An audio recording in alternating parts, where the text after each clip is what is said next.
Je vous raconte une histoire qui m'est arrivée il y a moins d'1 mois. J'ai rencontré une vieille connaissance, un médecin de famille, et bon, on ne s'était pas vu depuis 10 ou 20 ans.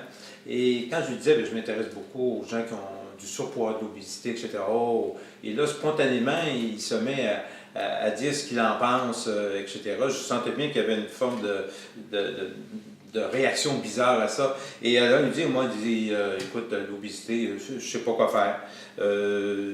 J'ai essayé des médicaments dans le passé, puis peu de temps après, le patient en est mort. Alors, j'ai arrêté de prescrire aucun médicament pour maigrir. Je pense que ça ne marche pas.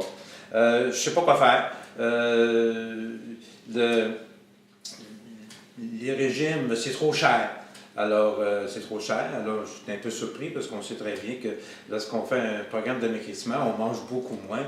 Et toutes nos études démontrent, nos sondages démontrent que ça coûte moins cher maigrir, même bien encadré, qu'engraisser et se rendre malade. Juste par les économies d'achat de nourriture, ça compense facilement. Les gens font des économies la plupart du temps. Dis-moi, mais c'est beaucoup de temps de consultation, j'ai pas ce temps-là. Puis la plupart des gens, ils mangent pas beaucoup. On appelle ça des hypophages. Ils mangent pas beaucoup puis ils sont trop gros. Moi, j'en connais pas, ça n'existe pas. Si on a un problème de poids, c'est qu'on mange plus qu'on consomme, c'est toujours vrai et ça le restera toujours. Et finalement, il dit, bon, ben, moi, la seule façon que, quand j'ai une personne qui a un surplus de poids important, c'est la chirurgie bariatrique. Alors, comme s'il y avait une magie à ça.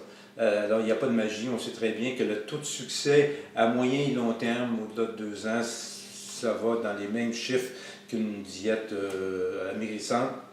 Quand les gens ne sont pas suivis après, on peut avoir un taux de maintien du poids perdu après 4-5 ans, de plus de 80% du poids perdu maintenu, mais avec un suivi.